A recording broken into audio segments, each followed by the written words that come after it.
Hello, and welcome to another interview in the series of Iowa Prison Perspectives. My name is Sue Hutchins, and I am a member of CURE as well as Iowa Justice Action Network, and I'm the founder of Living Beyond the Bars of Iowa. Today, we're going to be talking with Larry, who is also a member of CURE and on the board, and has led the movement in trying to get the air conditioning at Anamosa State Reformatory. As you know, both Anamosa and Mount Pleasant are without air conditioning for the people who are incarcerated there. The administrative offices are air conditioned, but the rest of the prison is not. There's also black mold at Anamosa, which is a health problem for not only the inmates, but also the staff that work there. Larry has also been instrumental in several other movements, and we will be talking with him about those as we go along today. So I will now turn it over to Larry and have him talk to you about Anamosa and the conditions as far as air conditioning there. Good afternoon. I'm Larry, and I got involved with air conditioning at Mount Pleasant and Anamosa in 2019. In 2019, I was at a Iowa Department of Corrections board meeting, and they had a couple months earlier they had solicited bids to put air conditioning and into Anamosa and Mount Pleasant. The bid came in for Anamosa about 900,000. The bid came in to Mount Pleasant about 1,300,000. Since that time, I continuously go to the meetings and requesting them to take those bids and to act on them. This has gone on, like I said, since 2019. Now, back in November of 2023, one of the board members of the Iowa Department of Corrections asked the budget manager, Steve Dick, because they had a lot of funds left over, if those funds were appropriate to put air conditioning and into those two prisons. Steve Dick reported to that board member, yes, they were, that it was all that those funds were secure. I recently went to a board meeting in April of 2024, and I again asked the question, why wasn't this project being started? And it came back that the Iowa Department of Corrections is in the process of selling farmland that's been connected to the prisons for several years. They're selling that off at several $1,000,000, and that they're hoping there'll be some funds there to use for the air conditioning. When he was questioned by the board members as to why, he said in November that it was appropriate already, and now in April they didn't know if they had the funding. Steve Dick did not have an answer. He didn't answer him back at all. So that's the kind of situation we're dealing with. Now, about a little over a year ago, we all CURE, thanks to our president, Wendy Whitrock, she started a petition on change.org to make Iowans aware of this air conditioning problem in these two prisons. Like Sue said, there is a problem in the summertime with black mold not only in the cells but in the shower rooms because of the high humidity. Sometimes in those units, it can be over 100 degrees with humidity right around 90%. So this is causing black mold in the summertime. Now, black mold, think, well, okay, it's just a little bit here on the wall. It's not a big deal. If you're exposed to black mold for any period of time, it can cause sneezing, watery eyes, coughing, and irritation of the lungs. If you're exposed to it for a long period of time, then you can get into vomiting, headaches, respiratory diseases, and several other items that goes along with being exposed for an indefinite time to this black mold. So they also have in these prisons, because they open windows in order to let ventilation in, they have a bird problem in there.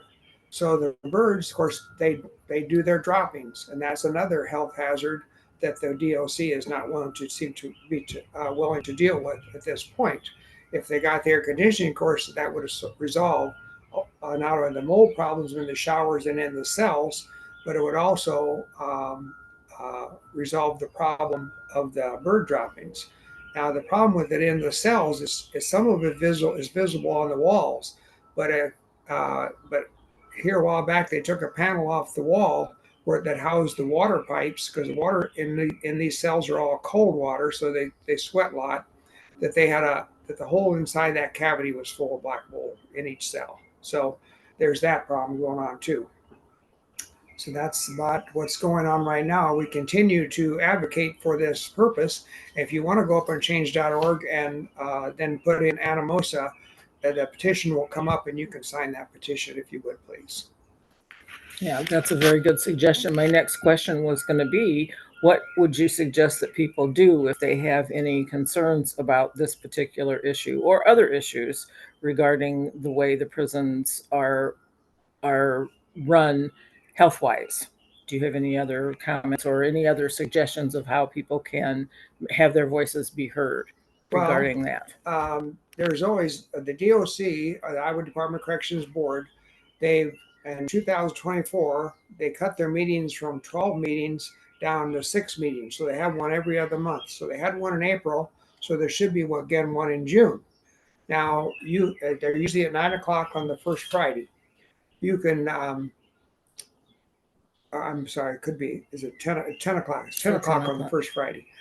And you can go either to that meeting, wherever it's being held. Most of them are being held in Des Moines. They used to hold them at the different prisons, but they've cut out the traveling also, because there's a real push here that they don't want too much public involvement. They've also limited the time you get to speak down to 2 minutes. So if you're going to speak, make sure you keep your speech under 2 minutes, because otherwise you'll get cut off and you won't get your point across. So you can either go on Zoom or you can go on to the meeting itself. If you're either one, sign up as soon as you get to the meeting that you want to speak, or else you will not be recognized when it comes time for public comment. Thank you. And also another option that you have is you can write to us, Iowa Prison Perspectives at gmail.com, with any comments or questions that you have. You can also, if you would like to be interviewed about this issue, we would be happy to hear from you. This particular series is a collaboration between Iowa Cure and Living Beyond the Bars of Iowa and the Iowa Justice Action Network.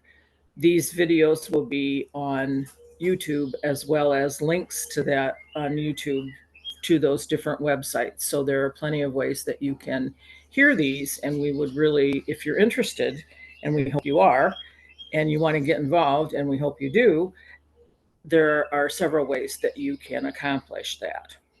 The next thing that I'd like Larry to talk about is some of the things that used to be available at Anamosa State Reformatory that are no longer available, since there were what the department is saying is because of drugs coming into the institution. It seems that all of the changes really happened when the murders of 2 staff members happened 3 years ago, 4 years ago, 3 years ago. And since that time, a lot of the programs, a lot of the rehabilitation efforts, a lot of the activities have been quelched by the department. And I'm going to ask Larry to talk about that as far as what's gone on at Anamosa. So once again, Larry, would you talk about? Okay, so there used to be several industries there that were not, you've got your Iowa Prison Industries. They make a lot of different furniture, signs, license plates, things like that. Braille is another one. But the inmates that weren't involved in that, they had a choice of doing hobbies for themselves that they could make and send out. These included woodworking, leather work, needlepoint, painting, stained glass. Stained glass. Stained glass, yes, I couldn't think of the name. Stained glass. So all those type of things. Now, since the murders went through and the pandemic, they cut down these activities. They took away. It's anything that was they felt was sharp that could be used as a weapon was taken away, even though that had nothing to do with those two individuals, two staff members, uh, um, getting killed in the prison. 2 or 3 years ago. So with that effort, though, there's been a real lockdown on those activities. So they've totally did away with a woodworking shop. They've sold all the machines. They've made the inmates send all their tools for leathercraft and stained glass and all that stuff. They made them send them home, or else they got destroyed. There wasn't any other option. So with that, it's drastically cut down the activities that these inmates have to do during the day. So even here just recently, they started up last year to have a small garden plot that they raised tomatoes and peppers in. They sold them to the inmate for a fundraiser. This year they came through and they said small plastic water cans were now a top grade legal weapon, that they could not use plastic water cans to water their plants with. So it just seems like it continuously goes on, where they're constantly looking for ways to have these individuals in there that are trying to do better be inactive, which causes another problem. Okay, well, thank you very much, Larry. I really appreciate you taking the time to offer this interview and offer this information. Our goal here at Iowa Prison Perspectives is to inform those of you who have an interest in knowing of what's going on in the Iowa prisons. And we sincerely hope that you will get involved. And the way that you can do that is either by contacting us at Iowa Prison Perspectives at gmail.com, or by contacting Iowa Cure or Iowa Justice Action Network, all of whom have websites. So please stay in touch. Please continue watching these.